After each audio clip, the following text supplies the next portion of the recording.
Okay. Gusto lang natin mag-react, no? Dito sa bigyan natin ng reaction itong paglabas ni Tito Soto sa premises ng Senado, no? Lumabas siya, nakakotse siya, wala siyang bodyguard. Nung lumabas siya ay binato siya ng mga nagrarally sa labas. Sa tingin ko naman ay ikaw Tito Soto, at least nararamdaman mo na ang taong bayan nagagalit sa mga pinanggagawa mo. Okay? Because ikaw yung pinakaunang dahilan na nagkagulo yan dyan sa Senado. Kahapon yan eh. Hinayaan mo kasi na makapasok ang NBI kahapon, pinakain mo raw doon sa loob ng opisina mo. 'Di ba? So sa mga balita na naririnig ng taong bayan patungkol sa mga pinanggagawa mo sa Senado, sukang-suka na po ang mga taong bayan sa inyo. Okay? Ito, i-play ko itong video mamaya pagkatapos kong mag-react muna. At least you know, Tito Soto, na ayaw ka ng taong bayan. Galit po ang taong bayan sa iyo. Okay? Kasi yung naging 8 months ka raw, no? 8 months kang naging Senate President, pero hanggang ngayon hindi mo naresolba sa Blue Ribbon Committee together with Ping Lacson, hindi nyo naresolba kung sino ang mastermind sa flood control. So, hindi ko naman sinabi na tama itong ginawa ng mga rallyista dyan na binato ka yung sasakyan mo while lumabas ka sa Senado. Hindi ko sinabing hindi ko sinabing tama yan. Mali yung ginawa ng mga rallyista. Pero ang punto ko dito, at least alam mo na yung taong bayan hindi po kontento sa pagiging Senate President mo noon. Okay? Ito yung video, panoorin po ninyo. Kamusta po, Tito Sen? Kamusta po?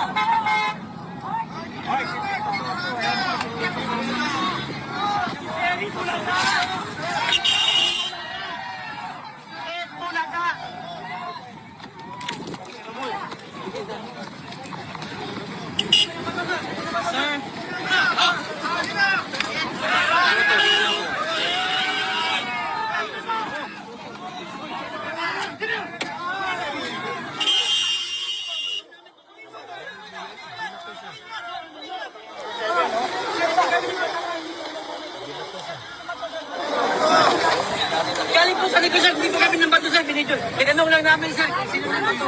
Sir, sino yung nagbasa? Kayo dito para mag-rally, di Opo, ba? sir. Hindi, sir. Hindi mangharang. Yes, sir. Ano naman? Huminto siya, sir. Hindi namin hinarang. Huminto siya. Sir, atinuro niya yung ibang tao. Sabi ko, sino ng bato, sir? Sabi ko, Huwag niyong gagawin yun. tinanong ko nga, sino ng bato sa inyo? Ito, may video ko eh. May video ko eh. May-prueba ako. Wala, hindi kami ng gulo. May-prueba kami. May-prueba kami, sir. Sino yung mga nagbasa? Pag-order nyo siya. Yan ang eksena sa labas noong lumabas si Tito Soto palabas sa Senado. Okay? So,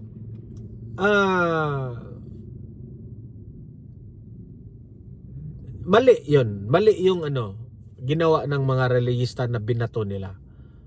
Pero at least, this is calling sa lahat ng mga senador dyan na walang pakialam dito sa flood control corruption. Sina Tito Soto, useless mo yung pagka-Senate President mo dyan. Isa sa mga dahilan na meron pong nangyaring kudita dyan sa Senado dahil ayaw most of the, yung majority na yan, most of the members, hindi na sila po kontento sa ginagawa mo, Tito Soto. Okay? si Ping Lacson, paikot-ikot lang yung investigasyon sa Blue Ribbon Committee pero hindi man pinatawag si Martin Romualdez at yung mga malalaking dapat questionin eh. O, yung si Bersamin, dapat ipatawag yun. Si Pangandaman, dapat ipatawag yun. Pero walang nangyari. Ha? Kaya yung ito in general na po ito ha, lahat ng ginawa ni Soto sa pagiging Senate President niya, this only shows na hindi po kontento ang taong bayan. Hindi ka man babatuhin ng rallyista dyan kung kontento pa sila sa'yo. Di ba? Oh, again, mali po yung binato. Di po natin yan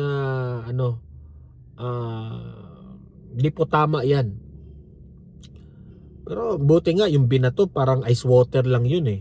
Yung tubig lang yun na nakalagay sa plastic yung binato sa sasakyan mo. O, nagpalabas man siya ng nagpalabas siya ng statement sa kanyang Facebook profile.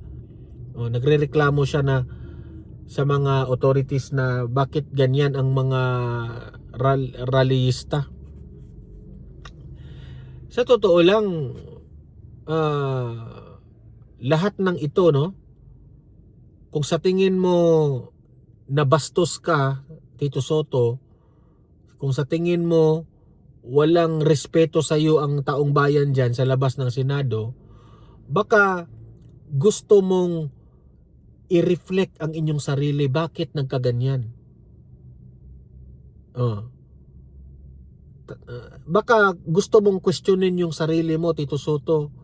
Tama ba yung mga pinanggagawa ko sa Senado? Talaga bang ginawa ko kung ano yung gusto ng taong bayan? Tanungin mo yung sarili mo ngayon, Tito Soto. Bakit ba galit sa akin yung taong bayan? Tanungin mo yung sarili mo, Tito Soto. Bakit ako binato? Kontento ba sila sa trabaho ko? Binoto ako ng taong bayan. Binoto nila ako. Ang tanong, napagserbisyuhan ko ba sila sa mga gusto nila? Yan ang itanong mo ngayon sa sarili mo. Nasa tama pa ba ako? Bakit sila galit sa akin? Bakit binato nila ako? Tanungin mo yung sarili mo. Okay? Tito Soto, tanungin mo yung sarili mo. Bakit ka binato dyan? Kasi hindi ka babatuhin if there is nothing wrong about you. So you must have done something bad to the Filipino people. Bakit sila naiirita sa'yo? Tapos ngayon magrereklamo ka. Baka gusto mong baguhin ang sarili mo, Tito Soto, bago ka magreklamo. Again, kinokondina natin yung mga nambabato. Hindi po tama yun, okay? Ang sa akin lang, reflect yourself.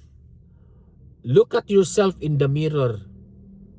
Kung ikaw pa ba yung Tito Soto na binoto ng taong bayan. Kasi baka baka mas pinili mo yung mga baka mas pinili mo yung anong tawag dyan? Yung mga amo ninyo sa politika. Baka mas pinili mo si Bangag. Kasi may utang na loob ka kay Bangag. Siya ba yung tumulong sa iyo? Di ba? Siya ba yung tumulong sa iyo nung panahon ng kampanya kaya ka nanalo? Ngayon na may utang na loob ka, nagserbisyo ka kay BBM, hindi sa taong bayan. Malaking yan, malaking pagkakamali yan. Di ba?